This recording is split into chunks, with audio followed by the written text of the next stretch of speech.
Olá, conselheiros e conselheiras, sejam todos muito bem-vindos a mais um episódio do nosso podcast Os Conselheiros, onde nós trazemos aqui pela Board Academy conselheiros, empresários, executivos, para falar um pouco sobre a sua trajetória pessoal e profissional. E com isso levar até você um conteúdo de qualidade, com ensinamentos, aprendizados, pílulas de sabedoria sobre aquilo que o nosso convidado passou durante a sua trajetória. Hoje, junto comigo, tenho aqui o prazer, a honra de estar com o Udo. Seja bem-vindo, Udo. Oi, Marcelo, tudo bem? Muito obrigado. Tudo ótimo. Quem que a gente trouxe para o nosso episódio de hoje, Udo? Hoje é surpresa.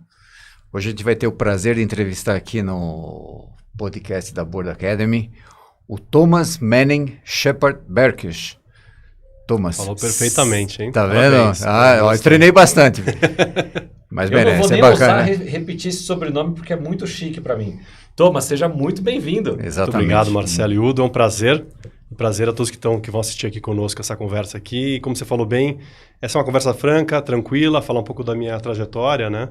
E espero atendê-los aí com as perguntas picantes ou não. Vamos ver o que vem. Vamos lá. Eu costumo fazer uma analogia, Thomas, entre a foto e o filme. Se nós simplesmente apresentarmos a foto, o Thomas é ou está algumas coisas no dia de hoje. Mas e para chegar nesse momento atual? Existe um filme. Então a gente vai voltar um pouco no tempo desse filme, nessa trajetória, começando lá talvez da sua infância, da sua adolescência, da sua juventude, para saber quem é o Thomas contado pelo próprio Thomas. Da onde você veio, aonde você nasceu, sua família, formação, e daí a gente começa a nossa conversa, pode ser? Pode, claro. Foi legal que você começou por aí, porque até agradecer a você pelo livro também, Os Conselheiros também, né? E quando eu estava começando a preparar, enfim, o meu capítulo ali no livro, de fato, né, remete um pouco desse passado, de onde começou, né?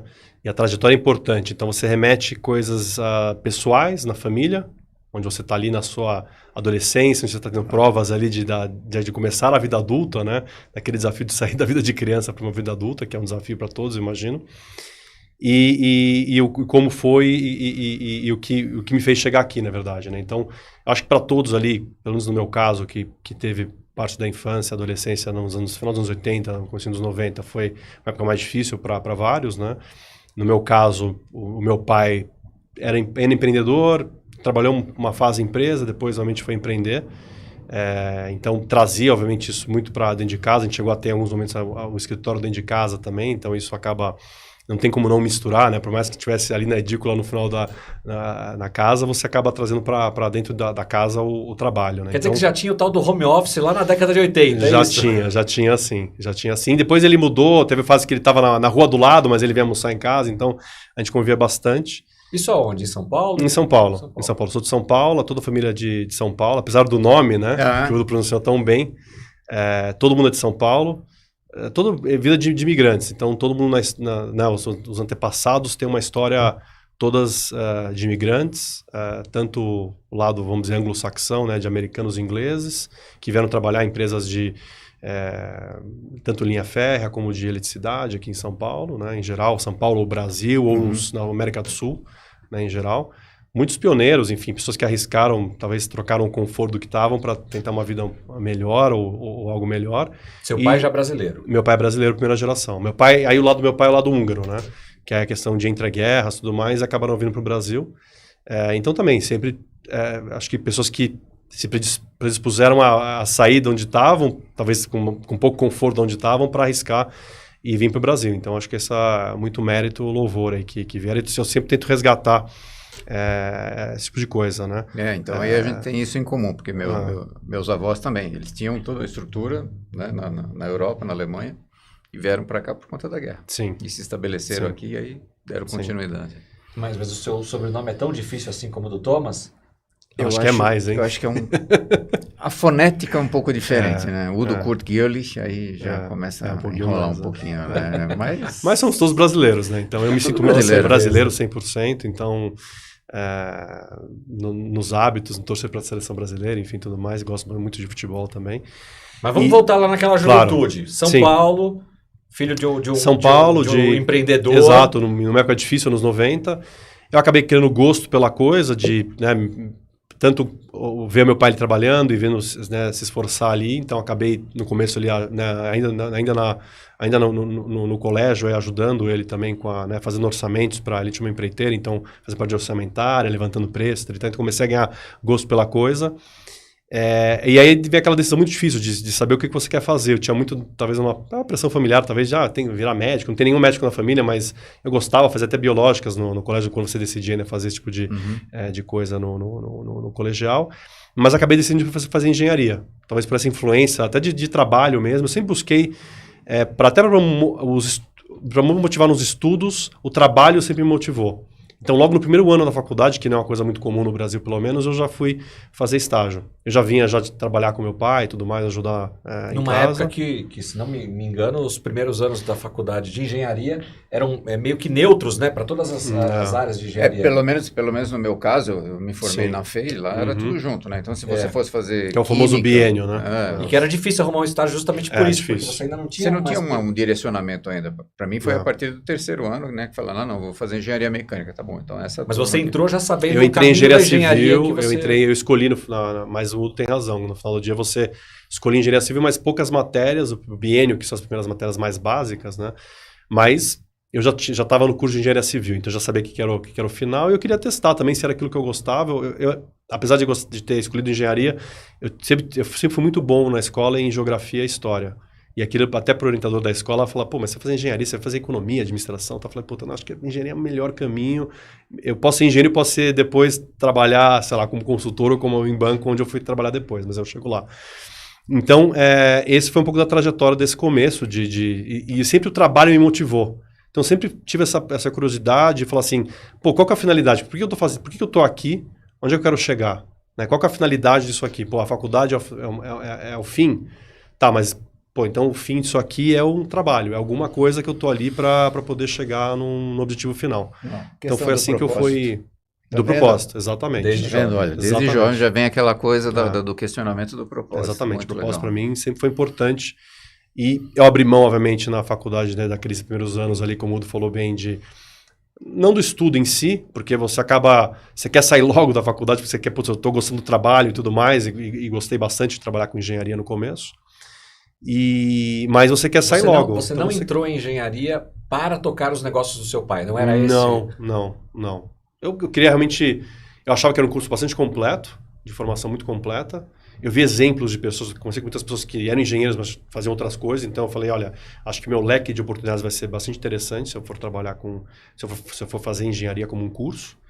E para mim foi a verdade, né? Então, no final do dia, depois, no meio do curso, eu decidi... Olha, eu já trabalhei um pouco com engenharia, 3 anos, já fiz estágio, acho que eu já sei o que é, o que eu posso esperar disso aqui. Vou querer fazer um pouco de estágio, que eu tenho tempo ainda, a trabalhar em banco. É uma coisa também que me instigava também, a curiosidade também, talvez o propósito, saber se era aquilo que eu queria fazer, de trabalhar no mercado financeiro. E aí eu fui no meio da faculdade ali, já com uns 3 anos de experiência de trabalho, fui trabalhar com banco. Entrou no programa de trainee, de estágio? Estágio, no começo do estágio. É engraçado, porque na faculdade, na minha turma também, muitos colegas foram para banco.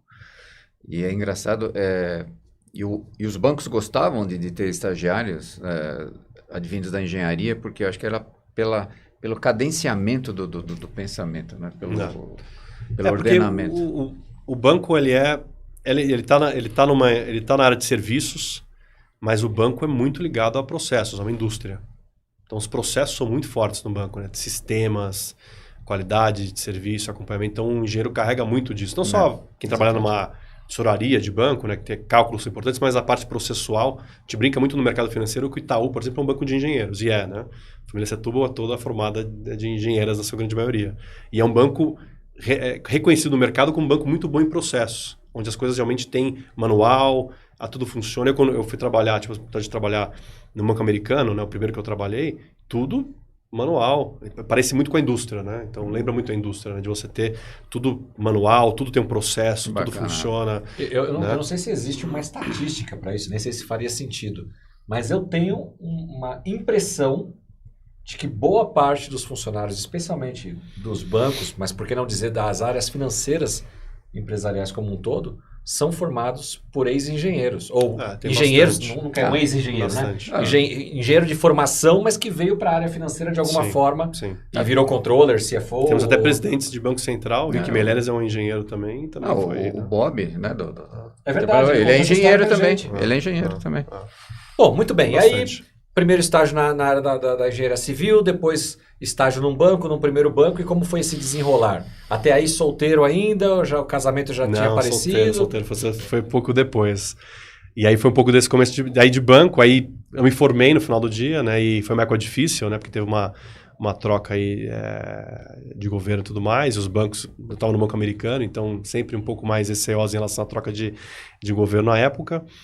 Qual banco era? O Bank Boston, que nem depois acabou virando o Banco Itaú aqui no Brasil, né? Que diga-se de passagem, isso aí a gente está falando de década de 90 já, né? De comecinho dos 2000. 2000? 2000, Eles construíram aquele...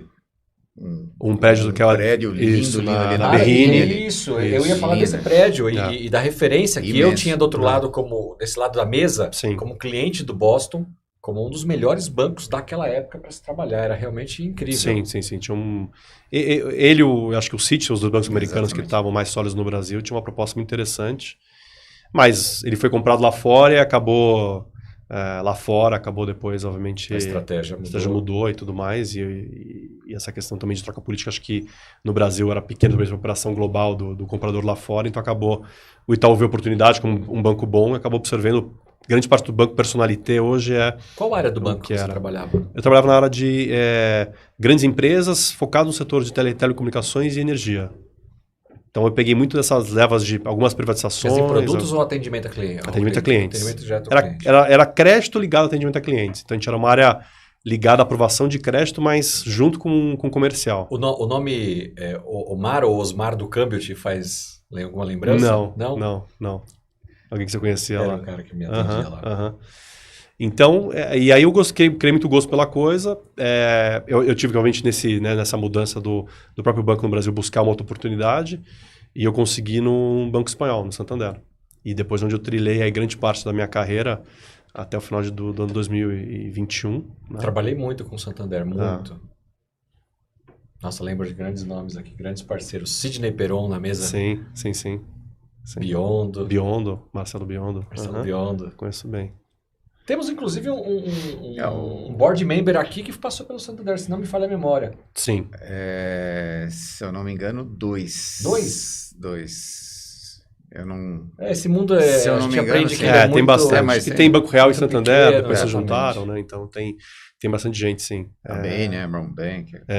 São excelentes bancos. Hein? Banco Real. O Banco Real e a BN, exato. Itaú, Santander, né? O Bradesco também. Fizeram muitas aquisições, né? Então, muitos bancos menores foram sendo aglutinados aí. O que acontece é que, para uma operação de banco, né? E o Santander tinha essa estratégia que você tem que ter uma presença no banco de varejo, né? Tô falando, né? Você tem que ter, no mínimo, o Santander tinha uma estratégia de 10% de market share no varejo. Então, ou você tem essa margem, esse tamanho de mercado para você, vamos dizer assim, ser eficiente em custos, né? Você tem todo o custo de operação, de tecnologia, etc e tal, ou você... Não tá. Foi acontecer com o HSBC, com o Citi, que saíram do varejo no Brasil, né? Você entrou no Santander antes dele ter adquirido o Banespa ou depois? Depois. Depois. A questão do Banespa foi em 2000, eu entrei em 2003 no Santander. Eu trabalhei no centro, né, da cidade, que eu adorava o centro da cidade, para mim é maravilhoso. Uma pena que se degradou, vamos dizer assim, mas toda a parte de infraestrutura, tudo que você tem ali, metrô, bons restaurantes, enfim, você faz tudo a pé ali, era muito interessante também. No prédio do antigo Banespa? Do Banespa e no próprio Boston, até antes de a gente mudar para o prédio da Berrini, né? Também trabalhei no centro, então, eu adoro o centro, para mim tem todo um glamour. Um glamour, prédios interessantes, alguns arquitetos bem famosos do passado, tá? Uma parte muito da cidade que acho que até a gente precisa valorizar mais também, né? Aqui no nosso podcast, além de, obviamente, contar a história do nosso convidado, a gente sempre busca tirar pílulas de sabedoria, insights das nossas conversas. E aqui talvez a gente possa já ter um primeiro insight trazido por você, no sentido de uma comparação, e não é por bem ou por mal, mas no sentido de como foi a sua experiência numa empresa, num banco americano e depois num banco espanhol. Sutilezas, detalhes de cultura, né? Porque o nosso público que está aqui nos ouvindo, muitos conselheiros, vão trabalhar em 1, 2, 3 empresas que são totalmente diferentes.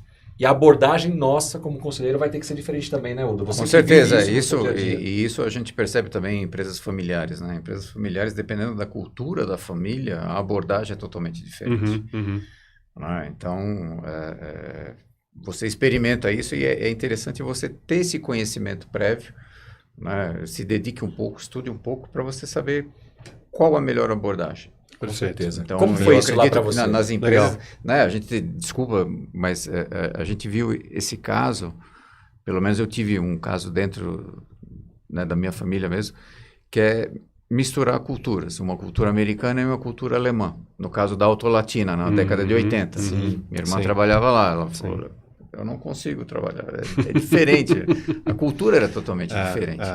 Né? E depois eu vivenciei uma outra história também, pessoalmente, que foi a joint venture entre a Voith e a Siemens. São duas culturas germânicas. Porém, os processos são totalmente diferentes. E mesmo assim, a gente precisava ainda de uma harmonização. Né? Eu imagino que, né, no caso da Autolatina, a coisa, né, tanto é que depois desandou. Mas essa questão da cultura é extremamente relevante. Você pegou um ponto aí... Inclusive, muito importante. Já que você me devolveu a bola... Aqui na Board Academy, uma das nossas formações é o PFCC, Programa de Formação e Certificação Quero fazer de Conselheiros. isso daí, hein? No programa de formação, uma das nossas matérias diz respeito à cultura organizacional. Exatamente. Como isso é importante. E o conselheiro, nosso querido Eduardo Gomes, fala muito sobre isso. É o guardião dessa cultura, né? De permear isso. Quando a gente fala aquele colaborador tem ou não tem fit cultural, né? Então, qual que é a cultura da sua empresa? Ou qual cultura você gostaria que ela tivesse? Quando uma empresa adquire outra, né? E aí, já passando a bola para você, Santander tinha acabado de adquirir o Banespa. Eu cheguei 3 anos depois. Mas a gente sabe que ainda tinha gente ali que era funcionário público até um dia e no outro dia passou a ser privado. Como que foi isso, então, essa sua experiência americana com depois espanhola, mas também essa vivência do público com o privado, né? Legal. Ótima provocação. Eu vou emendar com alguma e vou contar uma história, Ótimo. né? Porque vamos lá. também vou contar do Santander, da minha trajetória no exterior. E vou te falar de culturas lá fora, e também para emendar na tua pergunta, que é muito boa. Eu acho que nas empresas, eu vejo 2 coisas muito relevantes e são essenciais para uma empresa tenha sucesso. Esse é o que eu, né, como enxergo, propósito e cultura. Então, que andam juntas, né? Talvez se misturam, são a mesma coisa, não são, a gente pode debater aqui, mas essas 2 coisas são essenciais. E a cultura é o que, tanto o board, né, como os executivos da empresa, tem que primar que aquilo siga. Como é que eu sei que aquela pessoa que está em São Paulo, a pessoa que está lá em Belém do Pará ou em Porto Alegre estão fazendo de uma forma igual ou segue aquele mesmo padrão cultural daquela empresa, né? Estão transpirando, estão respirando aquilo todo dia, né? Então isso é isso que o board, obviamente, e os executivos têm que primar em seguir. Numa empresa americana, como eu falei um pouquinho antes, você via que era uma empresa global, então os processos vinham lá de fora, manuais, enfim, era muito amarrado no bom sentido e também num sentido não tão bom assim, porque você tem essa parte de tropicalização que a gente também vê muito no Brasil, também é importante, e eu falo um pouco do Santander depois, mas então eu via que era muito legal por um lado, até para quem estava, eu começando a carreira, eu tô aprendendo aqui manuais aqui, como o cara que tá lá em Boston, o cara que tá em sei lá, em outro lugar do mundo, tá aprendendo. Então os cursos, o padrão, o cara que entrava tinha uma formação muito igualitária, né, de formação. Os bancos americanos tinham muito e ainda tem muito o programa de trainee, né, nesses bancos, assim, o cara, ele pode ser engenheiro, filósofo ou biólogo. Ele pode entrar no programa lá de investment banking, numa Goldman Sachs, um JP Morgan, no Bank Boston na época, porque o que importa para eles é cultura. Eles estão importando, aquele cara tem o fit. Não me importa se o hard skill desse cara é engenheiro ou não é engenheiro. Ele pode trabalhar com o banco de investimento como mas se o cara é um filósofo de uma boa faculdade, uma boa formação e tem o fit cultural, eu vou formar esse cara na tecnicidade. Então, eles tinham muito isso também. Então, eles davam muita formação, porque eles estavam mais importando no teu fit cultural e aí investiam muito em você, em treinamento, e os padrões eram muito dados. Por outro lado, esse padrão também acabava, e talvez o que impediu desse banco crescer mais era o fit cultural do Brasil. Você precisa tropicalizar em algumas coisas, né? E aí eu passo para o Santander e eu vejo que esse banco, por um lado, não tinha essa organização, talvez, de engenheiros, né, de processo e tudo mais. Era um banco muito mais moldável, mas que se adaptou super bem ao Brasil, porque tinha poucos processos e talvez o Santander era muito mais que um banco multinacional. ele é um banco, ele é uma coligação de bancos locais, que tem uma unidade na Espanha, etc. e tal, mas diferentemente de um banco multinacional, como um americano, a estrutura mesmo de como ele estava formado era que os chefes locais mandavam muito mais que os chefes globais. No banco americano, onde eu trabalhei, era o chefe global. Então você reportava para uma linha global e aqui no Santander você reportava para uma linha local. Tínhamos, obviamente, que parâmetros internacionais e tudo mais, mas eram muito de auxílio. Então valia muito mais o que era... Por isso que o Santander tinha essa jogada de marketing muito interessante também, e como ele era, né, que é um banco local, mais internacional, né? O mais internacional dos bancos locais. Olha só como ele jogava, né? A construção da resiliência, né? Resiliência corporativa. Olha só. Incrível. Interessante isso. E aí vem um pouco do ponto, né? Só para concluir aqui a linha de raciocínio, era o também comprar vários bancos. O Santander foi absorvendo muitas coisas de quem ele foi adquirindo.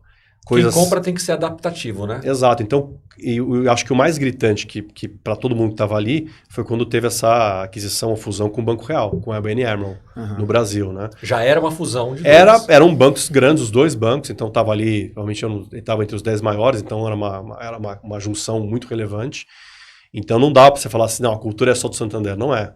Tanto é que no começo, né, o presidente do banco foi o Fábio Barbosa. Então, na verdade, muita cultura do ABN e do Banco Real foi absorvida pela gente, né, pelo Santander na época, e que foi interessante, a gente também se moldou, e até para preservar também, como você fala bem de cultura, né, os clientes também perceberam que, esse banco conseguiu me absorver e conseguiu sentir o que eu queria como demanda de mercado. Então, isso foi importante também. Aqui fica talvez um outro insight também para quem está nos assistindo, e talvez você, empresário, você amanhã pode decidir comprar empresas. A sua empresa pode ir ao mercado e ser vendida para outra empresa. Uhum. Não significa que quem compra necessariamente vai ditar as regras e aquela cultura dela, os processos, procedimentos, sistemas serão os que vão ser adotados por essa nova empresa. Exato. A gente tem que aproveitar o melhor de ambas as empresas. A que comprou e a que foi comprada, não é isso? Aí já fica a primeira lição aqui para os conselheiros que estão nos ouvindo aqui. Ó. Se você estiver à frente de uma empresa que estiver passando por um processo de M&A, preste atenção nessa conversa aqui, cara, que você vai aprender muita coisa. E a sinergia não é só a planilha de custos, né? A sinergia é isso, de você aproveitar melhor de cada cultura. Pô, que aquele, no caso ali, que aquele banco fazia melhor, né? A parte ali de proposta de políticas verdes, o ABN estava anos-luz do Santander. É verdade. Né? Já era signatário de alguns acordos, etc. e tal, então ele estava muito, muito à frente, né? Então o banco aproveitou muito disso, dessa pegada mais verde do banco, sustentabilidade e tal. Hoje é um banco muito reconhecido isso no Brasil e fora também. E depois, por exemplo, na causa de sustentabilidade, a pessoa que era do ABN, que veio do ABN, veio do Banco Real, hoje no Santander, até quando eu fiquei lá, ele era o chefe global da toda a parte, vamos dizer, de crédito sustentável do Santander, no mundo. Então assim, e sentado no Brasil. Olha só. Né? Então você absorver uma cultura, né? Então o M&A não é só absorver e jogar fora o que você comprou e colocar planilha de custos, né? Tem muito desse de aproveitar a sinergia de fato como ela deve ser, porque o cliente vai sentir isso na ponta, os fornecedores, os stakeholders, como todo mundo, esse banco ou ele aproveitou tudo ou ele jogou fora de tudo. Então tem casos que o banco compra ou as empresas compram e jogam toda a sinergia pela janela. Isso Aí me vem uma outra questão muito importante. Quando eu passei pelo processo de joint venture entre a Voith e a Siemens, né, então estamos falando de pessoas, enfim. Né? Então você tinha as duas empresas que eram de culturas germânicas, porém de processos totalmente distintos. E aí, pegando o gancho no que você falou, nós tivemos que rever todos os processos da empresa, absolutamente todos. Dos dois lados. Dos dois lados. Então, o que nós fizemos? Não vai prevalecer de quem comprou, de quem foi comprado. Então, nós vamos primeiro absorver, identificar, mapear quais são os melhores processos, as boas práticas de cada um, incorporar aquilo e criar novas que poderiam ser melhoradas. Então, e isso criou um ponto muito importante também, que é o seguinte: você começa a ter o comprometimento das pessoas, tanto de um lado como do outro. Né? Porque elas fazem parte do novo projeto, né? É um novo projeto. Né? Exatamente, porque às vezes, né, então, aquele start again, second start. Né? Então, de você ter aquela a participação de todos, fala, pô, tem dedo meu aqui, então eu vou fazer isso daqui funcionar. Né? Então, para não ter aquele sentimento da pessoa, pô, nós fomos comprados, agora nós vamos ter que nos adaptar a uma cultura nova, a processos novos. Então, esse é um ponto muito importante. Fica a dica, hein? Quantos anos foram de Santander? Ao todo foram 18 anos, né? Quase 19 anos. Que bela carreira. Quase 19 anos. No banco. Eu me lembro, foi em 2000, né? 2000 que aconteceu a compra do Banespa. Sim. Através lá de um leilão. Uhum. Eu lembro que na época, o mercado todo falou, né? Poxa, o Santander fez uma loucura, porque a oferta que ele deu foi muito superior ao segundo colocado. Que era o e Unibanco. talvez o Banespa não vale tudo isso. Não. Mas olhando hoje, especialmente, é muito mais fácil olhar anos depois, foi a estratégia. Não. Porque se ele não tivesse feito isso, ele não estaria do tamanho que está hoje no Brasil e talvez mundo afora, porque a compra do Banespa proporcionou para ele uma abertura para o mercado e para estar nesse Big Three dos bancos nacionais hoje aqui no Brasil, né? Muito importante. Vocês se falavam sobre isso na época? O preço valeu, não valeu? Como é que era essa história? Eu lembro bem, eu estava, na verdade, na faculdade ainda, eu estava fazendo estágio em engenharia ainda, eu estava acompanhando pelo rádio, naquele dia do leilão eu me lembro muito bem, porque eu lembro dos valores, 7 bi, alguma coisa. Exato. Foi a compra do Santander. O Unibanco acho que ofereceu 1,5 bi, alguma coisa assim. Era Olha só, absurdo. Itaú e Bradesco Ele queria levar tiraram... de qualquer jeito. Exato, que tiraram a oferta. Eu concordo com você plenamente, assim, aquilo foi, ou a gente está no Brasil ou a gente não está. E aquilo foi, na época, né, o board do banco, né, o Emílio Botin, na época, que era o CEO, o chairman do banco, falou, cara, eu estou no Brasil ou não estou.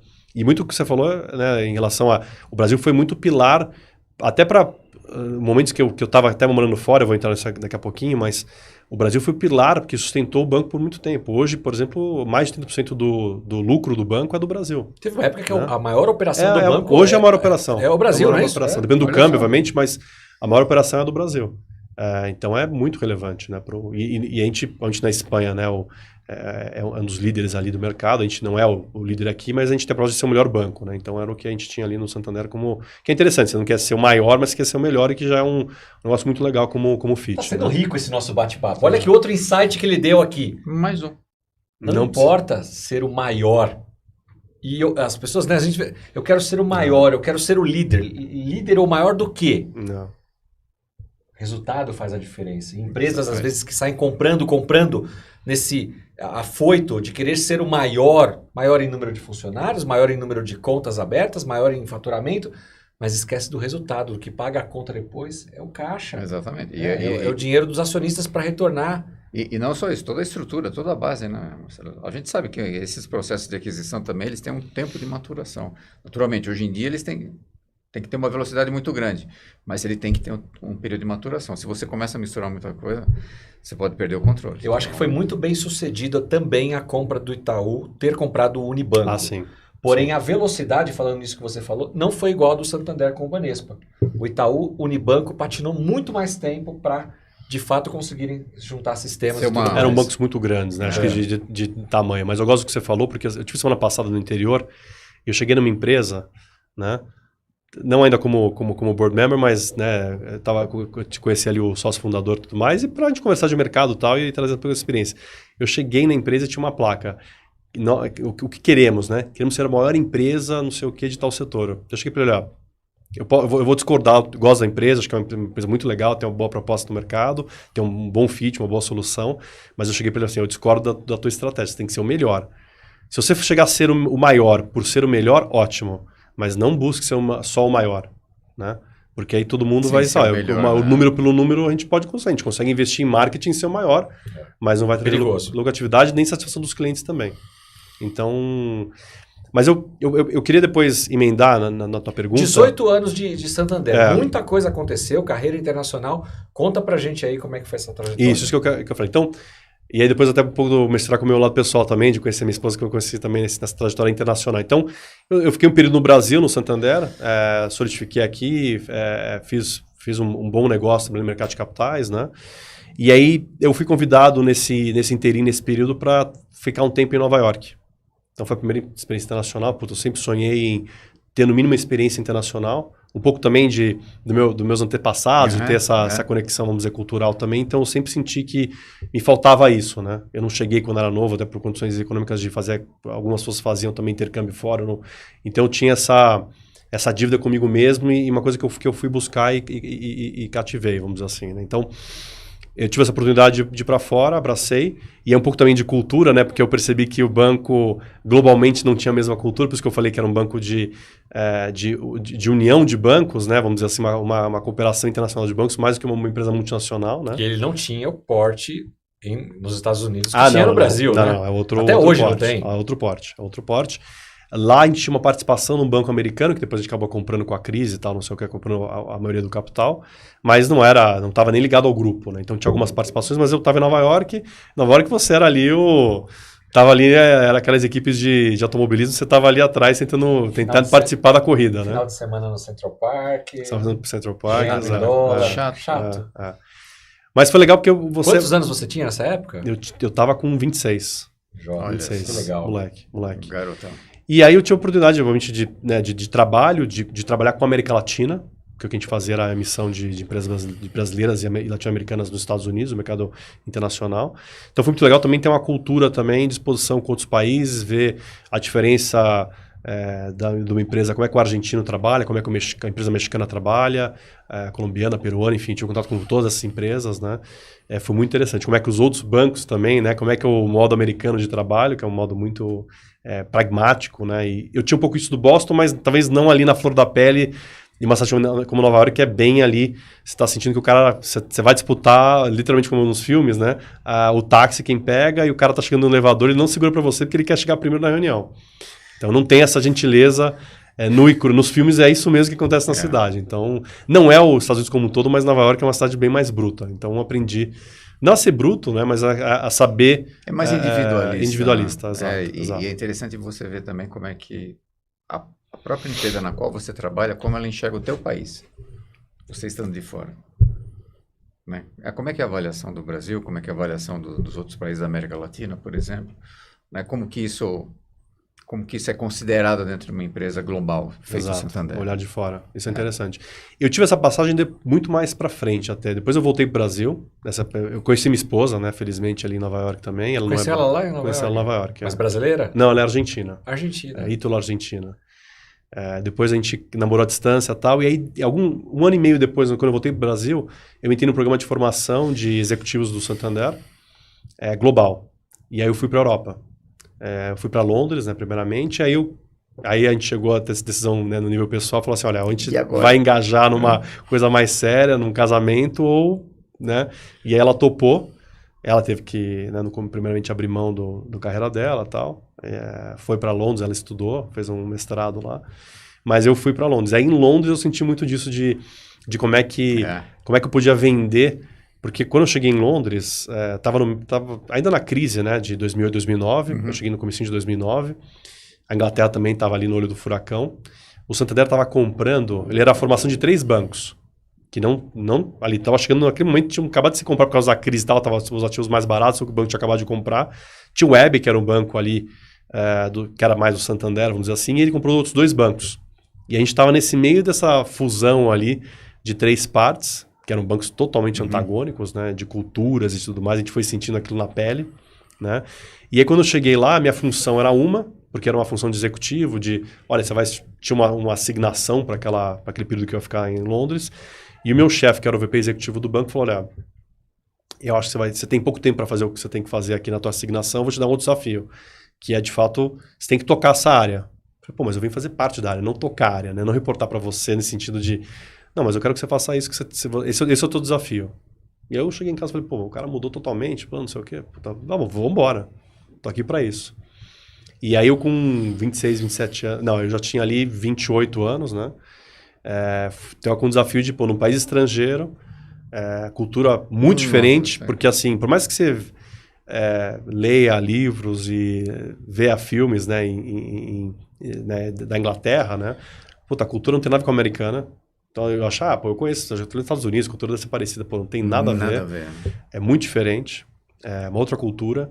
E eu tive que me adaptar rapidamente e com pessoas muito mais sêniores, vamos dizer assim, do que eu. Só que eu tive que aprender como é que eu consigo trabalhar e mostrar um valor para essas pessoas e de poder trabalhar em conjunto para que um cara, com 30 anos a mais de experiência do que eu tenho, consiga ver algum valor em mim. Eu falei, cara... outro país. De um outro país, né? País que eles gostam também, eles não são, né? Pode ser primeiro mundo, vocês não são, né? Eles têm um pouco disso também. Eu falei, cara, a única coisa que eu consigo realmente provar e que eu sou bom é que eu estou bem mais tempo no Santander. Eu já trabalhei em outros lugares, eu conheço outras geografias, conhecia Brasil, conhecia bem América Latina, conhecia bem os Estados Unidos, onde a gente está trabalhando no banco. E aqui esses caras nem conhecem que é o Santander. Então, eu já tinha algumas conexões na Espanha. Eu falei, cara, eu vou vender essa solução para eles, como eu sou sou cara de conexão. Não vou muito interferir no trabalho deles no dia a dia. Vou conhecendo aos poucos para depois interferir, ver o que eu posso melhorar, aprimorar. Então, foi muito disso, de, como o espanhol gosta de falar, a mão esquerda, né? Que é a mão invisível. Então, você cumprimenta o cara com a mão direita, tá, mas a mão esquerda tá, né? Tá nos bastidores fazendo, né? Não tá roubando a carteira dele, mas tá fazendo outras coisas e fazendo acontecer. Então, quando uma mão tá aqui na visão, a outra mão tá trabalhando, né? Nos bastidores, vamos dizer assim. Então, e foi como eu conquistei. Aí você conquista uma pessoa do time, a segunda, a terceira, aí o time inteiro vem. E aí tem pessoas que talvez não tenham o fit cultural, né? Como a gente falou já, aí você tem que... E eu tive que ter o primeiro desafio de começar a mandar a gente embora, contratar, não sei o quê. E aí você tem esse desafio também. Foi uma experiência riquíssima, assim, de vida, obviamente, mas tanto pessoal, mas profissional, foi assim... Eu viajei pelo Reino Unido inteiro, né? Eu fui até Aberdeen, que é lá em cima, né? Que é a zona petrolífera da Escócia, né? Mas que é muito importante para eles. Eu fui para o interior da Inglaterra, fui para Birmingham, que é também mais industrial. Fui para várias, assim... Você faz reunião de trem, né? Vai voltar no mesmo dia de trem, então isso é muito engraçado. Quanto tempo você ficou? Eu fiquei quase 2 anos na Inglaterra. E aí voltou ainda pelo Santander? Voltei, não, aí nesse inteirinho também, parte do programa internacional era também uma segunda etapa do programa, para mim foi para ir para a Espanha. Então eu fiquei mais ali quase 2 anos também na Espanha. Então eu saí desse período, né, de Inglaterra, muito interessante, muito rico. Aprendi que tem uma cultura totalmente diferente da nossa, né?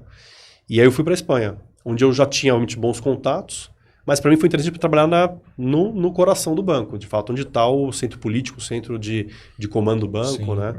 Todos esses contatos. Eu voltei a trabalhar mais com a América Latina, que era o meu, vamos dizer, o meu forte, né? Meu footprint, vamos dizer assim, de trabalho. E uma coisa muito interessante, com o comércio exterior. Então, muito nacional, essa cabeça minha de expansão para fora, entender outros mercados. Então, será um dia trabalhando com o pessoal da Coreia para uma exportação para o México, outro dia o pessoal do Brasil exportando para a China. Quer dizer, então você tinha muita interação com muitas culturas, de manhã falando com o pessoal, sei lá, da Ásia, à tarde falando com o pessoal dos Estados Unidos, com alguém do México, que estava às 7 horas. Eu me lembro de alguns calls que eu tinha que fazer. Eu estava em casa já, né? Porque o México da Espanha são 7 horas de diferença. Então, eu estava lá meia-noite fazendo call com os caras, porque estava às 5 da tarde. E para ele estava normal. Você estava fora do Brasil, na época ainda... Fernando Henrique ou já tinha... Não, ali já era Lula e Dilma, né? Foi esse período eu acho que o segundo mandato do Lula, que eu fiquei fora, e depois com a Dilma também. Até sem entrar aqui em nenhuma questão política, claro. Né? A Board Academy ela é neutra nesse sentido, mas você, estando lá fora, num banco estrangeiro, que tem investimentos no país, gerou um barulho naquele momento, quando o PT, enfim, assumiu... Quando eu estava lá fora, já estava, acho que um período que o pessoal reconhecia muito bem o governo lá fora, do Lula, principalmente, quando eu fui, que era 2000... Eu fui em 2006... Até porque o primeiro mandato foi muito bom, né? Exato. E até na crise também, eu acho que teve uma boa resposta, né? Contracíclica, né? Então, em 2008 também a resposta do governo foi boa naquele momento, a visão lá de fora foi essa, né? E quando eu fui, quando eu cheguei na Inglaterra, estava aquela capa da Economist, que era o Cristo decolando. E eu participei também, em Londres, eu participei também da Câmara Brasil, Reino Unido, então participei de alguns eventos também. Tinha muito encontros ali de BNDES, Petrobras, enfim. O Brasil tinha muita coisa lá fora e estava com uma boa marca, uma boa visão. Sim. Quando eu estava tanto Nova York... Investment Grade, a bola da vez, o BRICS, então, várias coisas, né? Tinha muito disso também. E depois, em 2012, como eu falei no começo, né, o Santander sustentou... Em 2012 teve a crise dos PIGs, né, que era o Portugal, a Irlanda, a Grécia e a Espanha, né? Então, a Espanha sofreu muito naquela época e para o grupo Santander, para o Brasil, era, cara, por favor, me ajude. Então, O Brasil naquela época ainda não, né, em 2012 ainda estava realmente surfando uma boa onda de economia e tudo mais, de crescimento. Então, naquela época, uma visão muito positiva. O Santander sempre teve uma visão muito positiva sobre o Brasil, de longuíssimo prazo. Então, apesar dos governos, a visão do banco sempre foi de investimento, de crescimento, de orgânico ou inorgânico, sempre tem uma excelente visão sobre o Brasil. Eu nunca tive a impressão de ver o Santander desacelerar no Brasil. Foi sempre foi avante. Né? Pode reduzir um pouco a velocidade, mas sempre foi avante. Então, no caso do Santander, eu não senti. Eu senti lá atrás, como eu falei bem no Boston, mas ali sempre que, nos anos 2000, 90, sempre que trocava governo, teve crise da Rússia, da Ásia, a bolha dos anos 2000 os vários planos, depois né? dos vários planos e aí tinha, mas depois também que o próprio governo, o primeiro governo Lula adotou uma política econômica fiscal bastante restritiva, né, e seguiu o plano econômico que estava sendo feito, acho que a visão foi muito boa. Mas não. 2 anos de Espanha, aí volta para o Brasil ou não? Volta para o Brasil. E aí foi difícil, porque do lado pessoal, a Espanha é um país... Você não tinha ainda uma casa sua, casado, uma casa fechada aqui no Brasil, né? Você estava há 4, 5 anos rodando aí. Sabe que foi interessante? Porque antes de ir, eu tive a oportunidade, a fortuna de comprar um apartamento, e eu reformei o apartamento para morar, e aí eu fui convidado para morar fora, eu falei, o que eu faço agora, né? Então eu deixei o apartamento, aluguei, etc e tal, enfim, a família usou um pouco também, e aí o apartamento ficou, então eu tava novinho em folha, eu nunca tinha usado apartamento, e quando eu voltei a gente veio morar nesse apartamento que eu tinha comprado antes, né? Então, mas não, eu não tinha um lar, né, como você falou, bem no Brasil, né? Então foi a primeira... E na verdade com a minha esposa, que não tinha morado aqui, então foi algo também pra gente também se reacostumar. Foi uma decisão muito difícil, porque a Espanha é um país muito agradável, assim, em termos de clima, né? Apesar de estar no... Você ficou em Madrid? Eu fiquei em Madrid. Apesar da Europa, em geral, tem um clima muito mais frio, a Espanha dentro da Europa tem um clima muito, muito ameno, luminosidade, assim, fantástica. Você tá... mesmo no inverno, né, eles roubam um pouco o horário, porque eles deveriam ter o mesmo horário da Espanha, da Inglaterra e de Portugal. Mas eles acabam tendo o mesmo horário da Alemanha, de outros países. Então, escurece muito tarde, mesmo no inverno. Tarde, digo, 6 horas da tarde, que é tarde, vamos dizer assim, padrão, é tarde. Né? Nos outros países é 3h30, 4 da tarde. Né? Então, então, você tem uma vida muito legal, a comida é muito legal. É quase uma vida brasileira na Europa. Não tem todas, né, as facilidades que a gente pode ter aqui no Brasil.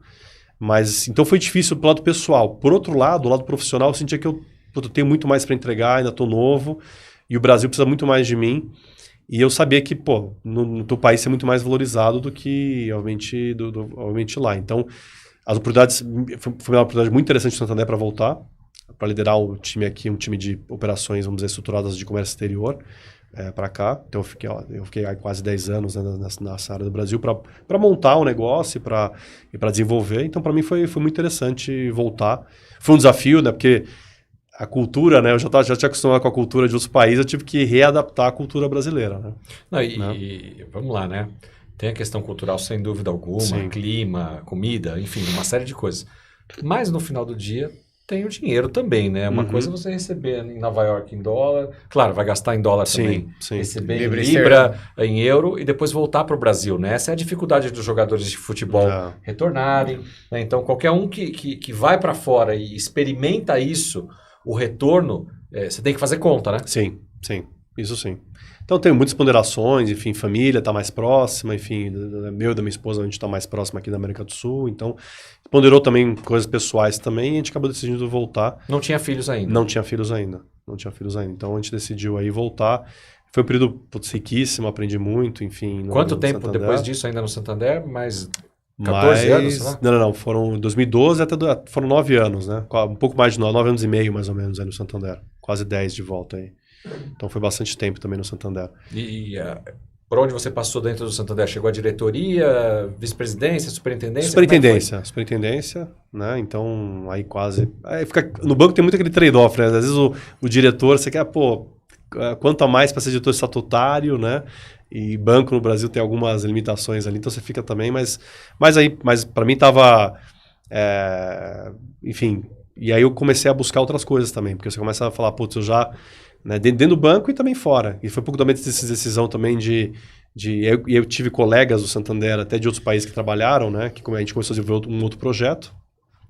Depois desses quase 10 anos que eu estava no Santander. E aí também veio pandemia, tal, tudo mais. E aí acelerou outros projetos meus pessoais também de poder, cara, eu acho que eu posso entregar também em outros planos, vamos dizer assim, de empreendedorismo.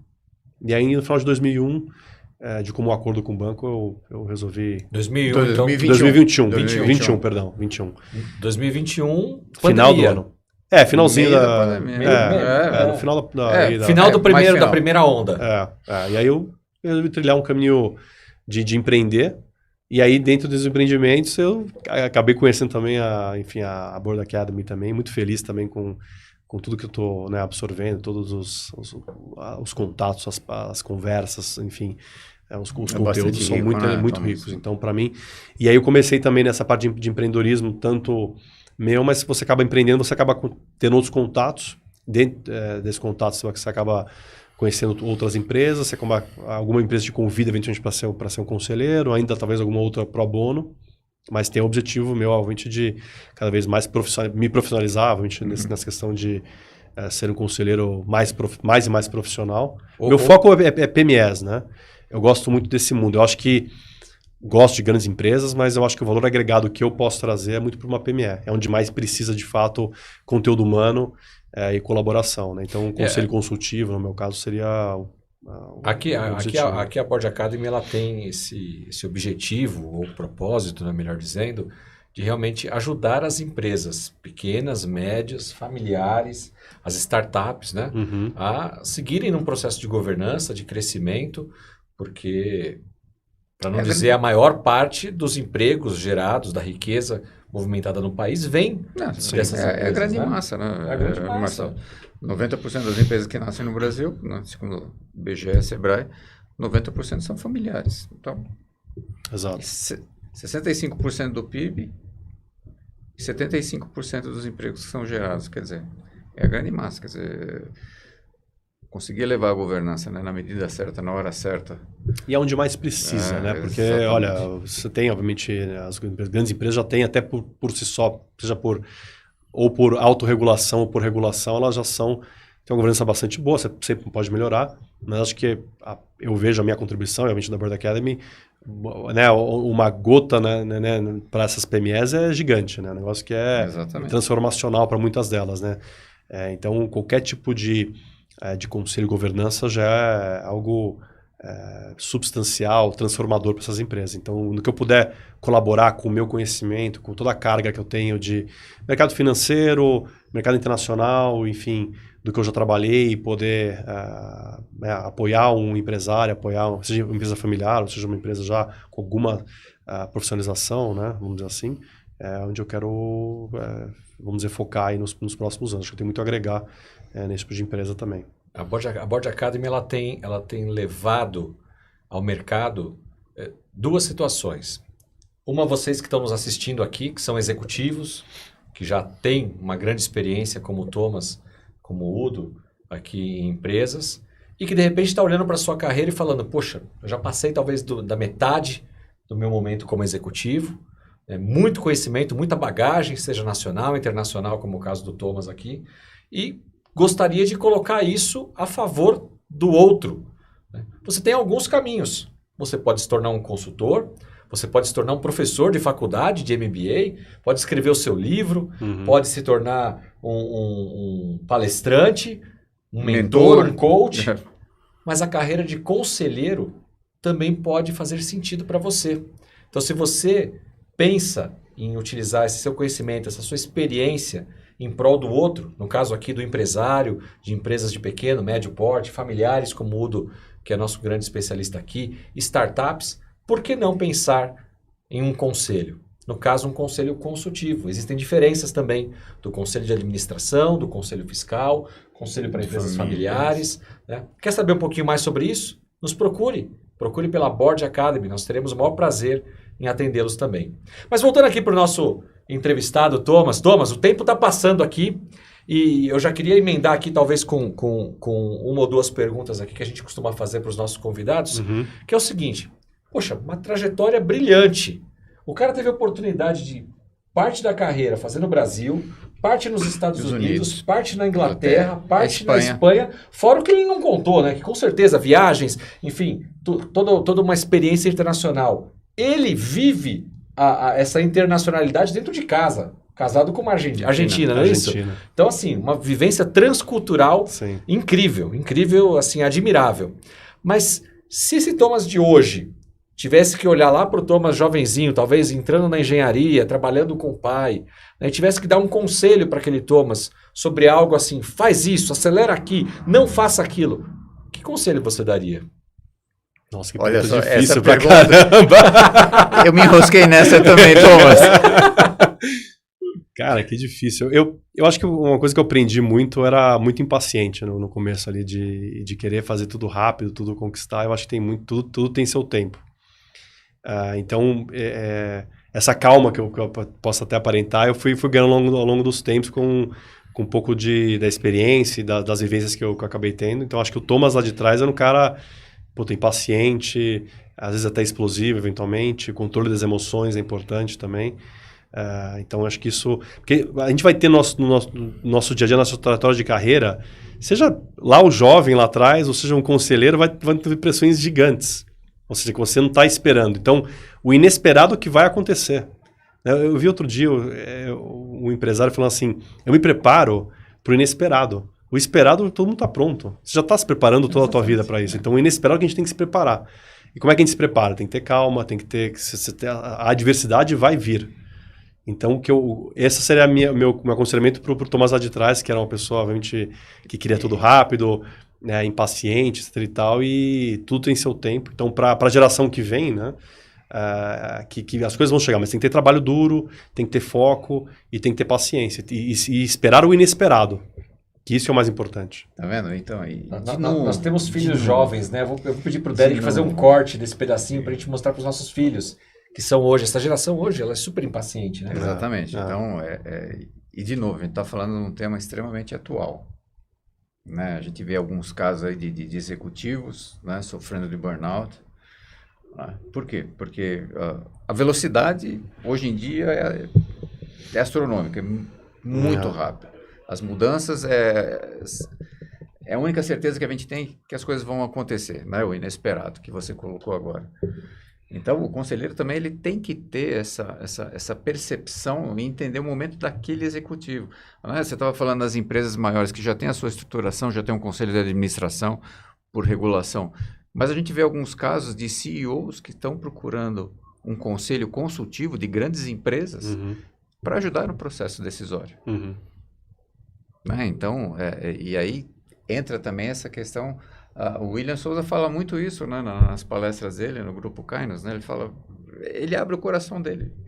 Né? Nós somos humanos, a gente também tem ansiedade, a gente né, tem receios, enfim, a gente fica preocupado. Então, olha só como uma coisa extremamente a Board Academy tem buscado levar isso ao mercado, esse nível de consciência do empresário, de que primeiro ele é um ser mortal. Porque tem muito empresário, qual que é a frase que você usa? Não, em algumas empresas familiares a gente chega, vai falar com o fundador, ele fala, tá, mas se eu morrer... Se eu morrer, quer dizer... Desculpa. Acabou o negócio. Ele não pensa em sucessão, não é uma conversa que está na pauta da agenda. E o empresário precisa pensar nisso, de uma forma responsável. Sim. Seja porque, de fato, ele não estará ali à frente daqui a alguns anos, mas porque também esse cara merece descansar. Poxa, trabalhou uma vida inteira, construiu um patrimônio e não vai usufruir disso. A empresa só funciona se ele estiver ali. Então ele não profissionaliza. Profissionaliza no sentido de contratar profissionais para trabalharem no lugar que ele exerceu desde a fundação da empresa, né? Levando governança. E também tendo um conselho para justamente suportá-lo. Exatamente. Cobrir os pontos cegos ou pontos fracos que esse empresário possa vir a ter, que todos nós temos, né? De novo, gente, a velocidade de 5, 10 anos atrás era uma. Hoje em dia a coisa é bem diferente, cara. Se você não tiver... Né? E hoje em dia, mais ainda, se você não pegar a oportunidade certa no momento certo, ela passou, ela não vai voltar. Né? Com certeza. Então, Agora, Thomas... o conselheiro tem essa habilidade. Vou te colocar numa outra berlinda agora, hein? Você está subindo um elevador agora e você tem poucos andares para falar... Elevator pitch. Para falar do Thomas para um empresário que está pensando em montar um conselho ou contratar um conselheiro. Por que o Thomas poderia ser alguém interessante para fazer parte desse conselho? Olha, o Thomas é um cara calmo, vai ajudar esse empresário a respirar um pouco e olhar o 360 da empresa dele, olhar com toda a visão, com alguém que tem muita experiência no mercado financeiro, que te dá uma bagagem muito interessante de vários mercados, ou seja, esse empresário quer crescer na América Latina. Pô, eu conheço, consigo ajudar. Já trabalhei na Europa e nos Estados Unidos também, conheço, tenho contatos e posso ajudar. Porque o conselheiro não é só a experiência dele próprio, mas contatos que ele pode ter adquirido ao longo dessa trajetória dele e trazer isso para a empresa também. É muito forte. Então, a gente arrumar uma reunião com alguém que tem um contato XPTO, pô, eu posso ajudar isso. Então, esse é o Thomas, um cara calmo, que vai dar uma visão geral, vai dar autoridade para esse empresário para ele poder buscar coisas fora do país, eventualmente, e dentro do país também, com todo o conhecimento do mercado financeiro e de muito tempo de finanças corporativas que eu fiz. Preciso de alguém para me ajudar a abrir linhas de crédito, para renegociar com o banco. Aproveitando da engenharia civil, construtor de pontes. Exatamente. Bom slogan para você, hein? Esse é bom. Gostei, Udo. Tá vendo? Muito bem. Pagar royalties para o Udo.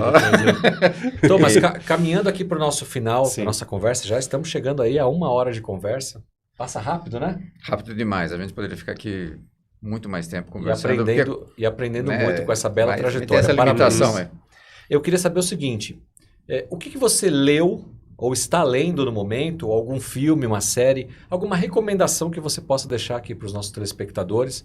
A gente sempre aprende também através da leitura, dos filmes, dos seriados, e de repente algo que você viu aí ou está vendo por aqui pode deixar como recomendação. Olha, alguns livros interessantes que eu nas últimas épocas eu tô vendo. Tem um que é muito legal, que é a Escola da Vida, que é uma coletânea do Ricardo Bellino, que é uma coisa que é muito interessante. Na verdade, são trajetórias de vários empresários de sucesso e por que eles, com a Escola da Vida, né, que é o que ele usa como uma filosofia, conquistaram ao longo dessas suas trajetórias. Então, esses exemplos de vida é muito interessante para tanto o empresário como os conselheiros olharem aquilo e falar assim, pô, qual foi para aquela pessoa o X da questão, onde ele resolveu. Então, são biografias? Biografias, mas é uma coletânea, vamos dizer assim. Certo. Então, chama A Escola da Vida, Ricardo Bellino. Ele fez a primeira edição há 15 anos atrás, agora relançou uma nova edição esse ano também. Então, o Ricardo Bellino tem uma bela biografia. Tem. Interessante. Aprender com pessoas que já traçaram uma jornada é muito relevante, né, Udo? A gente sempre fala, né? A gente pode aprender pelo amor e pela dor, né? Então, às vezes, você pode experimentar e pelo menos ter indícios ou dicas, né? De outras experiências. Isso é muito Porque eu volto sempre naquela questão que eu falei no começo de como é que o Banco Americano tinha a visão, né? De formar as pessoas. Uma vez você tem a cultura, o fit, o hard skill, você ganha. Você pode ser treinado em vários hard skills, mas se você não tem o soft, você não tem aquela cultura, né? Então, para mim, a experiência de vida desses empresários, de como é que eles chegaram lá, por mais que eu tenha ou não tenha formação, mas que a Escola da Vida formou essa pessoa, né? Que ele enfrentou desafios reais da vida real, né? E é o que o conselheiro vai ter também. Então, ele vai ter também desafios ali de, como é que ele pode aconselhar aqueles executivos, aquele CEO, se ele também não... Ou ele teve, ou ele também tem que buscar experiências de outros. Então, acho que ler biografias de pessoas de sucesso também é interessante para ver. E ali certamente vai ter histórias boas e histórias ruins também. Não é todo mundo, né? Não é só mil maravilhas também. Então, vale a pena aí a leitura também. E olha como é interessante. Você vê muitas empresas familiares, aqueles fundadores, alguns deles não têm nenhuma formação acadêmica. Verdade. Não tiveram oportunidade de fazer uma faculdade, mas pela própria necessidade e pelos soft skills, pela mentalidade, pelo mindset que eles têm, né, eles chegaram onde chegaram. Né? Então, e hoje de manhã eu escutei essa frase, né? Eu não contrato pelo currículo, eu contrato pela cultura da pessoa, pelo que ela é, pelos valores, pelo princípio, pelo propósito. E depois eu formo essa pessoa. A gente aprendeu hoje aqui que, mesmo você sendo formado em engenharia, você pode atuar na área financeira. Mesmo você tendo diversos hard skills, você vai depender dos soft skills para conseguir dar os próximos passos. E eu costumo falar que na nossa formação do PFCC e também no nosso Board Series e diversos encontros que nós temos aqui na Board Academy, que o conselheiro ele precisa ter uma mudança de mindset. Ele era, ou ainda se estiver na ativa, um executivo, um empresário, mas como conselheiro, ele precisa mudar essa forma de enxergar as coisas. ele não executa mais, ele não dá ordens mais, mas ele apoia alguém que vai fazer isso. E uma das frustrações de alguém que quer se tornar conselheiro eu tô vendo ali para fazer, eu quero chutar a bola, mas é ele que vai chutar, não sou eu. E pode ser que ele não chute, que ele decida dar o passe. Então a gente também tem que aprender, para ser conselheiro, que a gente vai dar boas opiniões, boas recomendações, fazer boas perguntas. Mas quem vai executar é o CEO, né? É o executivo, é o empresário, é o empreendedor. Então fica aqui essa dica também para você, conselheiro e conselheira. Udo, últimas palavras aqui, caminhando para o nosso final. Eu vou pegar um gancho no que você acabou de Vamos falar. lá. Mas, gente, a gratificação que você tem em fazer uma boa recomendação, uma recomendação extremamente estruturada, sólida, baseada em conhecimento e experiência, é tão gratificante quanto executar. Com certeza. Então, gravem isso. Eu sei que essa mudança de mindset, por vezes, ela é dura, como você mencionou, né? Você está acostumado a estar no timão do navio, né? E depois você vai estar ao lado ali só dizendo qual que é a direção. Você vai estar no mastro dizendo Exatamente. qual direção analogia. tomar. Tá joia? Então, guardem isso. Muito bom. E agradecer o Claro. Thomas Obrigado a vocês. pela presença, Obrigado. pela contribuição, pela sua história, por compartilhar tudo isso e deixar esses insights extremamente importantes para todos vocês. É isso mesmo. Parabéns pela carreira. Obrigado por ter aceito o nosso convite. Obrigado por fazer parte aqui da nossa história como um board member ativo. Isso é muito importante dizer também. Hoje nós somos aí mais de 1.700 board members, mas a gente sabe que nem todos são ativos. E você é uma pessoa a qual a gente tem profunda admiração, carinho. Conte sempre conosco aqui da Board Academy também. E deixe aí as suas últimas palavras, recomendações. Se quiser deixar nome de empresa, redes sociais, fique à vontade. Legal. O momento é seu. Não, agradecer você, Marcelo, e você, Udo. Obrigado pelo convite. É um prazer. Eu acho que o que vocês fazem aqui no podcast de trazer conselheiros para falar experiência de vida e tudo mais é um exemplo para quem acompanha a gente, né? Tanto os conselheiros da Board Academy, mas quem tem a vontade de, no futuro, poder seguir esse tipo de trilha, vamos dizer assim, super importante.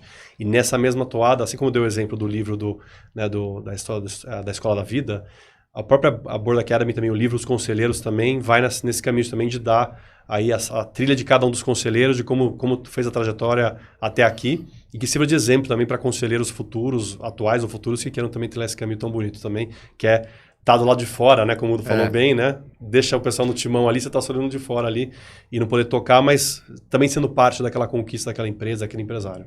Legal, muito obrigado. É isso aí. Muito obrigado. A você que nos assistiu até agora, meu muito obrigado em nome da Board Academy. Se você gostou desse episódio, convido você a clicar aí no curtir da sua rede social. Se você gostaria de acompanhar os próximos episódios, também no seu sininho aí você pode marcar para ser avisado toda vez que nós estivermos ao vivo aqui com mais um episódio de Os Conselheiros. Deixe seu comentário também, nos ajude a estar sempre melhorando e evoluindo nesse programa. Um grande abraço a todos vocês. Thomas, mais uma vez, muito obrigado. Udo, meu parceiro, obrigado mais uma vez juntos aqui. Eu que agradeço. E nos vemos no próximo episódio. Até mais, gente. Tchau, tchau. Abraço.